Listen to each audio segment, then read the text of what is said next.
I'm in Tiwanaku, Bolivia, where the Incas say mankind was created. Not far from here are the mysterious ruins of Puma Punku, which feature magnificent megalithic blocks. Today, most archaeologists believe that Puma Punku was part of an ancient temple complex, but they are baffled by the uniformly shaped and sharp-edged stone blocks found all over the site. They're also puzzled by an even bigger mystery. What type of structure did these blocks actually form? Could it be that the ruins of Puma Punku offer evidence of advanced extraterrestrial technology being used in the ancient past? For an ancient astronaut theorist, there are few sites on Earth more intriguing than this one. And that's why I'm here investigating the incredible mystery of Puma Punku. My name is Giorgio Tsoukalos. I explore the world that exists between reality and speculation, the known and the unknown. What we've been taught by mainstream scholars is not the whole picture.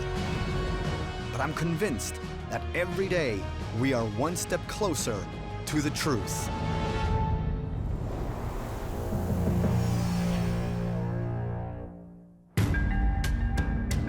High in the Andes Mountains in the Altiplano Desert is Tiwanaku, one of the most rugged and desolate places on Earth. This region of Bolivia has seen its fair share of warfare, invasion, and turmoil over the years. But I'm here to see if it also experienced contact with extraterrestrials.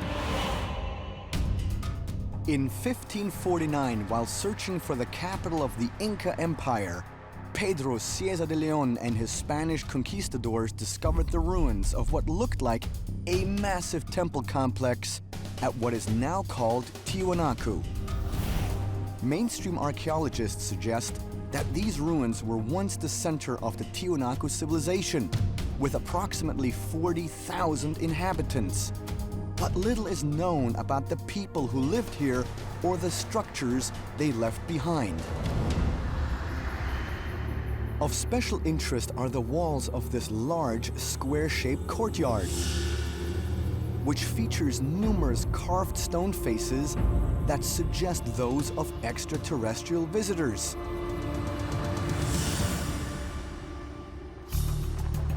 But located just a half a mile away from the Temple of Tiwanaku lie the ruins of what is thought to be yet another temple complex, the mysterious site known as Puma Punku, the gateway of the Puma. The name was given by the local Aymara people who found artifacts at the site depicting imagery of warriors wearing masks made of puma skulls. But the Aymara have only inhabited the area for around 800 years, and Puma Punku is believed to have been built thousands of years ago. But what was it? A temple? A meeting place? Some elaborate monument? All of these possibilities have been suggested, but to this day, no one knows just what this place was, who built it, or exactly how old it really is. But what's even more intriguing is that the blocks here don't even look like those found at Tiwanaku. It is one of the places where logic no longer makes sense, because the blocks that we have here are unique on this entire planet. This is the only place. So check it out. Here are the awesome H blocks. They're made from solid blocks of precisely shaped andesite. Whenever I see them, and this is just this feeling that you get at Puma Punku, I'm at a loss for words, because this here is something that can't be found anywhere else in the world. Mainstream archaeologists believe that these H blocks were created by hand with primitive stone and metal tools. Tools, I should mention, that they have never found examples of. But what's so very interesting is that they seem as if they are part of a larger picture. that if you put them together, they form a solid wall, which is very incredible. If another block was placed on top, or this was placed on top of another rock, these are features that make these two blocks fit together seamlessly. Because the one thing that we have to remind ourselves with this particular construction style, no mortar, no binding agent was ever used. These pieces are so perfect that they fit together interlockingly in such a way that you don't need anything with which to bind together the 2 or 3 or hundreds of pieces.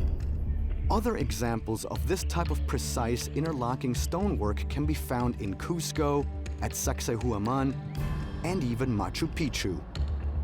But nothing with the sophistication of this place right here. I mean, it's incredibly enigmatic. Everywhere I turn, I see more and more incredible blocks that can't be explained by mainstream scientists.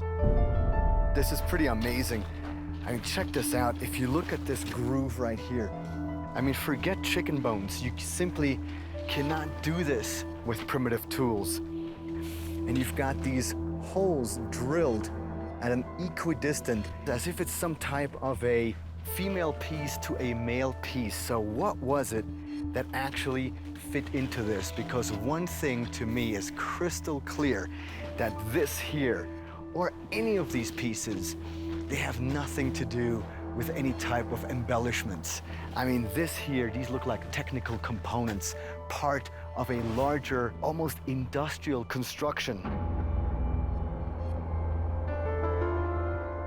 I've got a little paper clip, ordinary paper clip that I've just unfurled to see how deep they go. And they actually go equidistant all the way down. I mean, that is something that cannot be achieved with chicken bones. As far as I'm concerned, these stone blocks had to have been cut with some type of advanced technology. But what? Back in 2012, I met up with machinist and toolmaker Chris Dunn at his workshop in Danville, Illinois, to put a Puma Punku stone sample through the ultimate test. We've got a sample of the laser cut. This is the diamond wheel cut, and the top surface is the original cut surface from Puma Punku. So now we can compare the difference between all three cuts. Looking at an actual piece of precision-cut stone from Puma Punku under a microscope, Chris compared the two modern cutting techniques with the part of the stone cut thousands of years ago. Even taking into account centuries of time and weather, Chris's comparison revealed incredible differences. You've got vitrification on the laser cut side, and then of course you've got circular tool marks on the side cut with the diamond saw, and then whatever tool they used to cut the ancient surface must have been a different method. Now, do you think it's possible that some type of a diamond precision tool was used on the old surface, but because it was such a long time ago, that over time the surface became a bit more rough, and we're talking 10 or even 15,000 years ago? That is a reasonable speculation. I think we have to start examining a little more sophisticated tools that no longer exist. The cuts from the diamond saw were the best comparison to those found on the stone blocks at Puma Punku. So we're talking about the sharpest, most sophisticated cutting tool we have today. So how could a so-called primitive society have achieved such sophisticated stone carving techniques? Check out this block right here. There's something really cool about this one. First, I wanted to show you true north on my compass, which, as you can see, this is true north. Now watch what happens. All of a sudden, true north is over there. it's in the complete opposite direction. And here, even more so, down there. This is wild. So what is going on here? Clearly, this rock has been somehow magnetized. So was it exposed to some electromagnetic waves? Or is it like this because at some point these blocks underwent or came in contact with something strange? I mean, this whole place is bizarre. Below the plateau where the H blocks are located are the steps and walls marking the edges of the Puma Punku mound.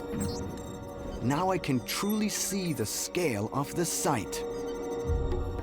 If you look down all the way, you can see it's perfectly level. It's perfectly level. This is a newly excavated area that I haven't seen before. And again, it shows tremendous precision. Check out this, for example, right here. What's really interesting is that you can't even put a piece of paper in between the fittings, and no mortar was used.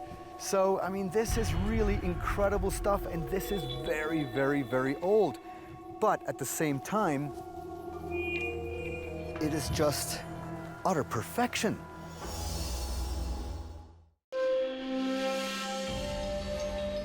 Located at Tiwanaku, just a half a mile from the H blocks at Puma Punku, is a giant stone structure called the Gate of the Sun. Here, you can find depictions of the god Viracocha and his winged children. Look at those incredible carvings. It's one giant piece, a monolith made of andesite. It's incredibly difficult to carve this with any type of tool because it has to be harder than the current andesite. In the 1960s, at this same location, a wall was excavated to reveal a fascinating array of stone heads. But who do these strange heads represent? There is one structure here that may provide a clue. This is a place where the Bennett monolith was discovered, and it's a representation of Pachamama, 21 feet tall, the largest monolith ever uncovered here. Pachamama essentially means the cosmic mother, because Pacha means cosmos, and Mama, well, I don't have to explain that. And so the idea is that this is a place of creation. And I find that interesting because if you look at the different heads that are built into the wall, some look very different than others. So the question arises, are these heads representing different races of humans? Or are they depictions of the so-called gods, alien visitors who came down from the sky?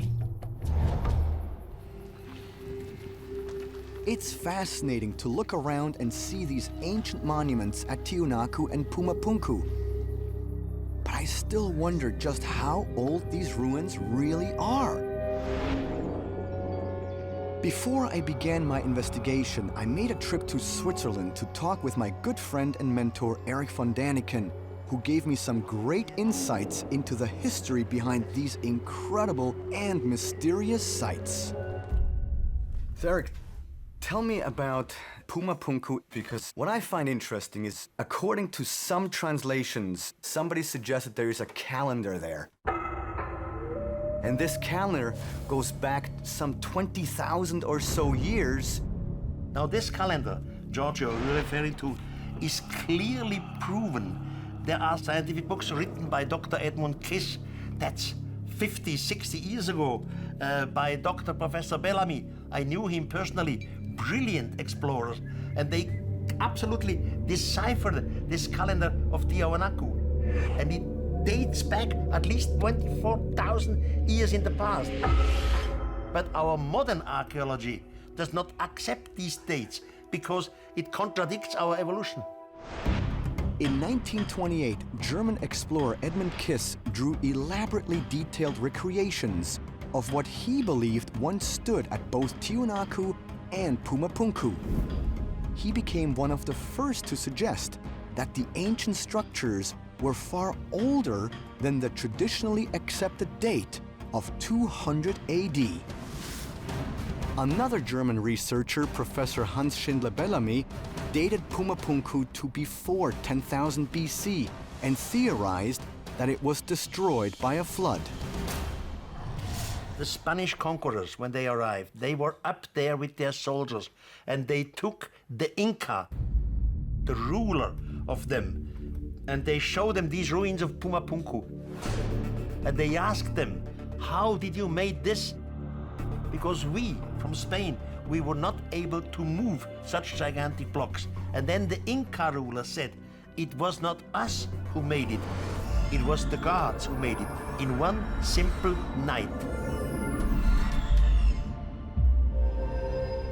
Mainstream archaeologists who dismiss the local stories of gods constructing Puma Punku have long argued that ancient people could have moved these megalithic stones through sheer manpower alone.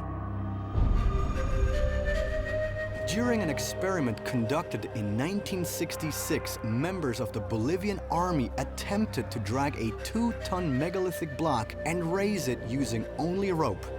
They barely managed to shift it by a few inches. But assuming that the ancient people here really were able to somehow raise these giant blocks using nothing more than rope and manpower, how did they get them here in the first place? Mainstream archaeologists say the massive stones were hewn at quarries over 60 miles away, and then they were rolled to Puma Punku on logs. But there is one major problem with this theory. We're at an altitude of over 12,000 feet, which means there are no trees, because trees only grow to a certain altitude. And if somebody proposes that this whole place was deforested and they just cut down the trees in order to move around these blocks, then they don't know what they're talking about. So the idea of wooden rollers falls by the wayside.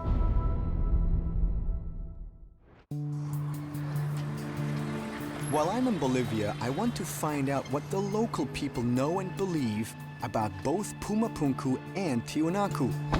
Right next to the ruins is the town of Tiwanaku, home to the native Aymara people. The Aymara have inhabited Bolivia, as well as Peru and Chile, for at least 800 years, descending from other cultures in the area that go back as far as 5,000 years. They continue to speak the native language of their ancestors and have kept alive the oral traditions of their people for centuries. With the help of my translator and guide, Juan Carlos, I've arranged to meet René Quispe, an Aymara elder and local historian. So what can he tell me about the legends, how, for example, Tiwanaku was built?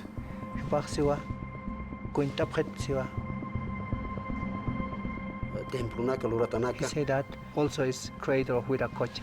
Viracocha, for us, is invisible God who take care of us every day. The sun god Viracocha is the Andean creator and destroyer of worlds. According to ancient legends, Viracocha was born on the Isle of the Sun on nearby Lake Titicaca.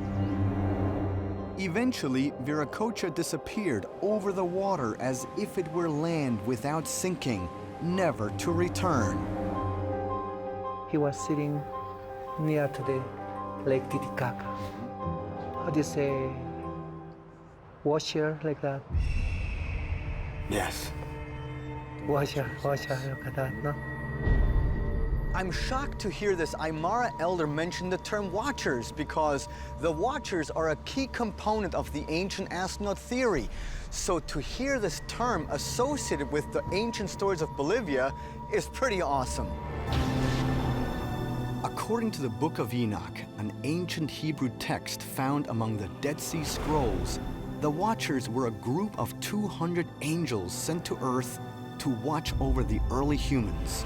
But when they mated with human women and created a race of giant hybrids known as the Nephilim, they angered God and were banished from returning to heaven. Now what's really interesting is that the Inca also tell of Viracocha creating a race of giants. So hearing an Aymara elder and historian say that Viracocha was also considered a watcher is incredibly fascinating. Was there a particular reason why it was built? This hupaha impirisitasiwa. Yakha lugar nagatuta na kakinakaw lura pekanax, no? Yeah. Also, he said that it's mysterious. Say that, no. But he said that we are sure that one day there were giants. There was a darkness time. Yeah, that the giants jump out from the lake. Giants jumped out of the lake.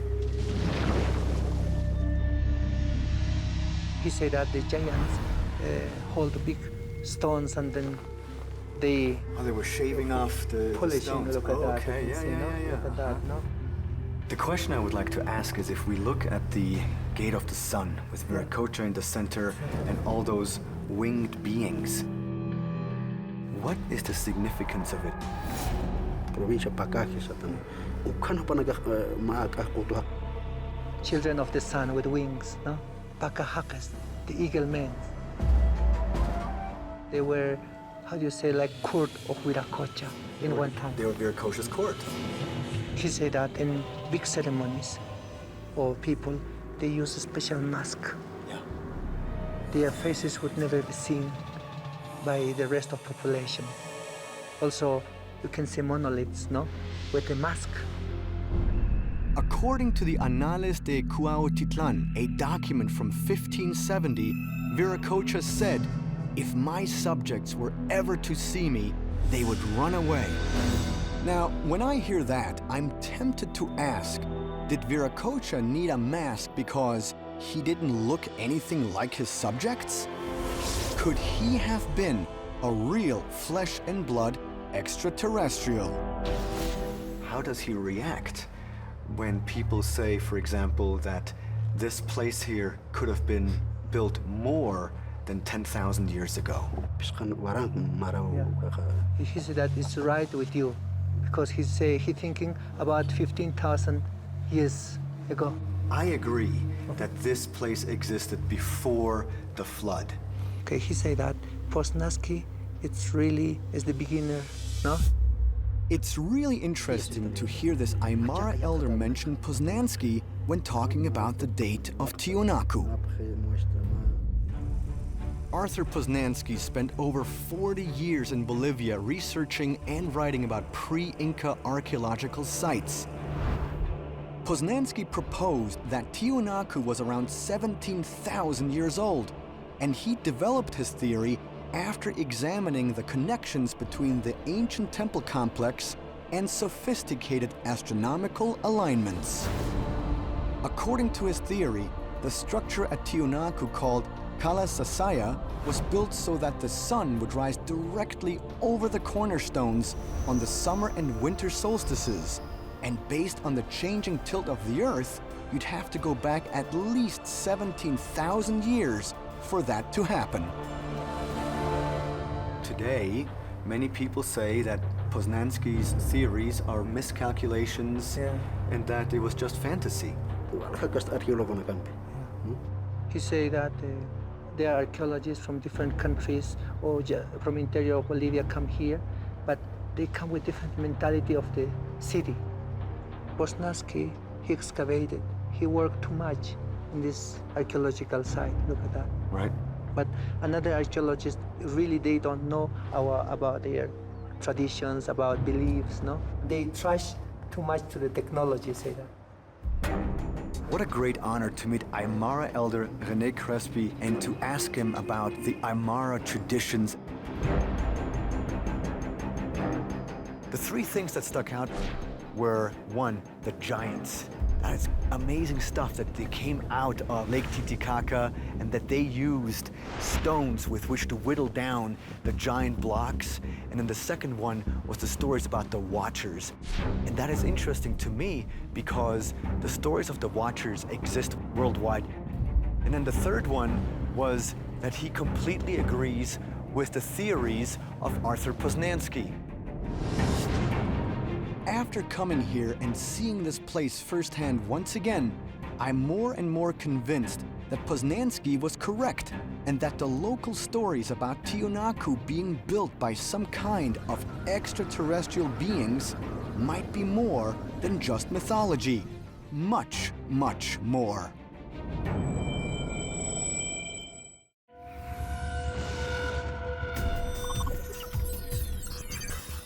I'm in Peru meeting with author and ancient astronaut theorist David Childress, a prolific author on the topic of ancient technology.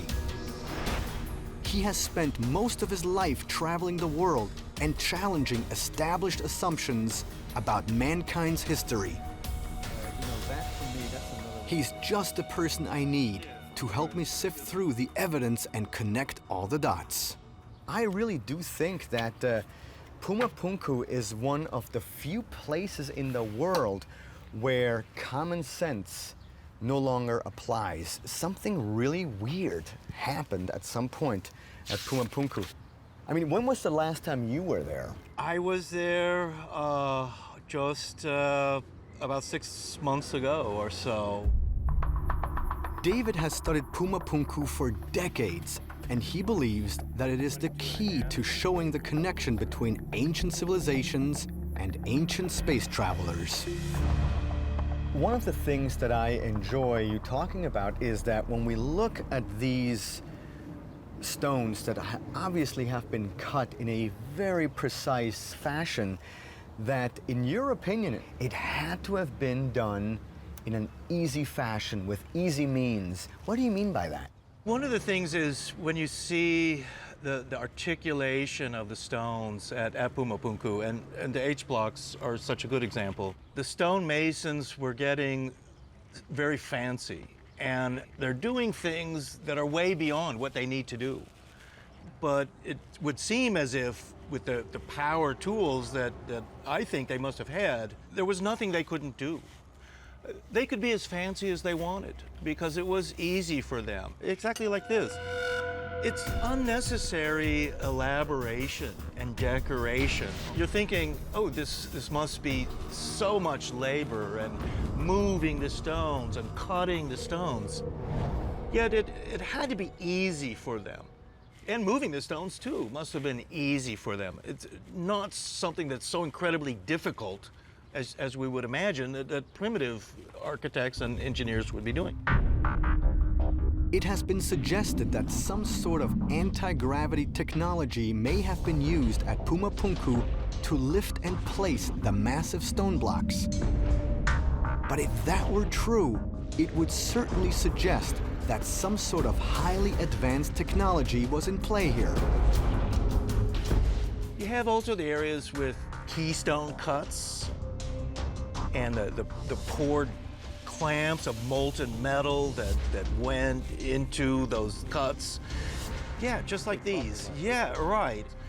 And that's such an unusual way of fitting stones. And that is something that you see at the Sun Temple, Coricancha in Cuzco. You'll find also these keystone cuts. And at Ollantaytambo on the way to Machu Picchu. Right here. That's Ollantaytambo right there. Right, right. That's an indication that the same builders of Puma Punku and Tiwanaku are also the builders of the Sun Temple in Cuzco and at Ollantaytambo and Sacsayhuaman, even Machu Picchu. But then you can go around the world and find this unusual keystone cuts in Egypt, in Greece. This is at the Giza Temple. Okay, they're at Giza and the Sphinx Temple. You're also going to find these at Borobudur in Java, at Angkor Wat in Cambodia, and at the megalithic site of Mai Son in Vietnam. these mysterious keystone cuts exist at a surprising number of ancient sites all over the world. It's a building technique that involves pouring metal into cut rock on both sides of a joint. And it has been suggested that the clamps that went inside them were made of copper, bronze, silver, or a mixture of silver and gold. Curiously, in nearly every case where keystone cuts have been found, the clamps have been removed. Or possibly the structures are so old that the metal has eroded completely. But some still contain remnants of metal, which leaves no doubt that the architects had at least rudimentary knowledge of metallurgy.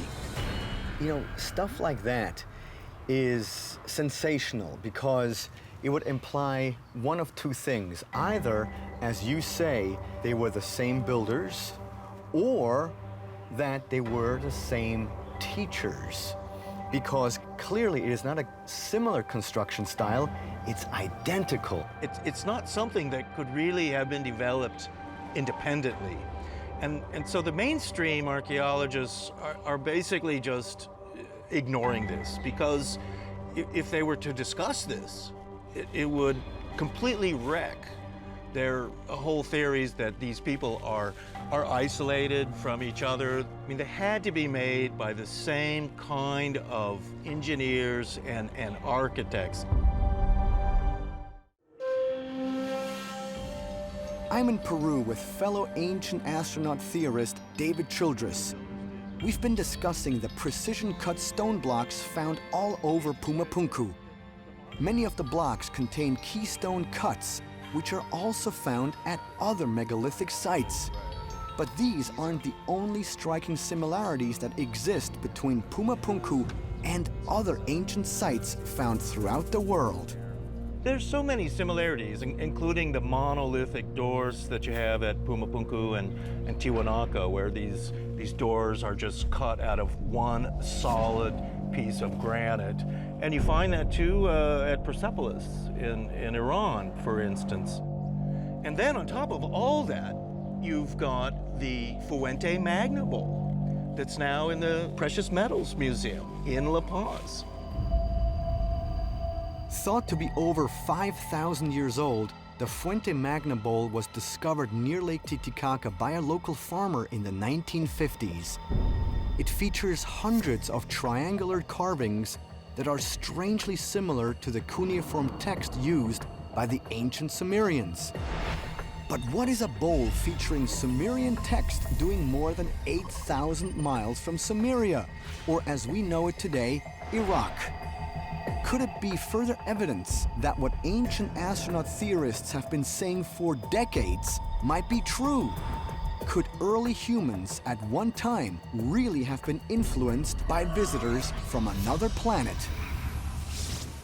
That bowl has two forms of Sumerian writing on it: Sumerian hieroglyphs and Sumerian cuneiform. It's been authenticated by Bolivian archaeologists, and all that mainstream archaeologists can do at this point is ignore it. It's not something they could ever address because it would completely blow all of their theories out of the water. What makes a Bolivian archaeologist less mainstream than all the other mainstream archaeologists? In my opinion, nothing. So why aren't they confirmed by the rest of archaeologists? It would change history. The Fuente Magna Bowl is basically proof that the Sumerian Anunnaki coming to South America. I believe that Tiwanaku and Puma Punku were mining centers. The idea of Sumerian writings being discovered near Lake Titicaca would relate to the theories of author Zecharia Sitchin and his proposal that the Sumerians were interacting with a highly advanced extraterrestrial race known as the Anunnaki. History has to be rewritten. Eventually, they'll have to address these things. I look forward to whatever results you come up with. I'll definitely keep you posted on my findings. After speaking with David Childress, I'm more convinced than ever that Puma Punku was constructed with the assistance of extraterrestrials. But But my questions of what these blocks actually formed and how the structure was destroyed still remain unanswered. To get a better picture of just what this incredible site might have looked like when it was first built, I returned home to meet with Casey Hematyar, a forensic structural engineer based in Los Angeles. With more than 30 years of experience investigating all types of structures and building materials, I knew that Casey would be the perfect person to analyze what Puma Punku was built to be and what violent forces might have led to its destruction. Mr. Hematyar? Yes. Hello. How are I'm Giorgio. Great pleasure to meet you. So, in your opinion, how do you think something like this was cut? The first thing is that how these people several thousand years ago had this ability and this precision and the knowledge to create such a structure. Is it impossible to use a copper tool in order to create these? Probably yes, because you need a material that has a much higher hardness in order to achieve this goal. In modern days, we do these type of structures. We call them tilt-up. Let's say this wall is 3-story, okay?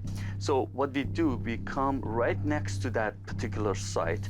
We place wood forms all around it. Once we place the reinforcing, then we pour concrete into this and we flatten the surface and we let it stay there to cure for several days. Then we have a special cranes that come and then we lift them, we bring them. Now, we're doing this at the same time on 4 sides. So what you're telling me is the way it works is that the whole thing is raised by a crane like this. Yes. So in reference to Puma Punku with all of this, I mean, here we have blocks that some have estimated to be around 100 metric tons, and we're also at an altitude of almost 13,000 feet, so the air is rarefied. You know, it's kind of a dicey place up there if you're not in physical shape. So how would you move a 100-ton block without a crane? I don't know. Even to an expert like Casey Hematyar, the methods used to carve the stones at Puma Punku and then lift them into place remain a mystery. But now I'm even more eager to find out not only how Puma Punku was built, but why. I'm in Southern California, in the offices of forensic structural engineer Casey Hematyar. Using CGI technology, Casey has spent the last 3 weeks constructing a 3-dimensional model of Puma Punku. And now he's about to show me not only what he believes it might have looked like, but how it was ultimately destroyed. Here we've got some visualization of what potential combination of putting these together to create the platform. Man, I'm blown away by what Casey is showing me. A 3-dimensional model of what Puma Punku might have looked like more than 10,000 years ago. It's unlike any other model I've ever seen. It even has a large platform area that I can imagine being used as some kind of a launching pad. Was Puma Punku some type of spaceport for ancient astronauts? Or the headquarters for a team of alien engineers and scientists sent to explore the Earth? Oh, this is cool looking. Really awesome. But now I'm more puzzled than ever. How could such a large and magnificent structure have been so completely destroyed? As a forensic structural engineer, do you think that an explosion might have been a reason for the destruction of Puma Punku?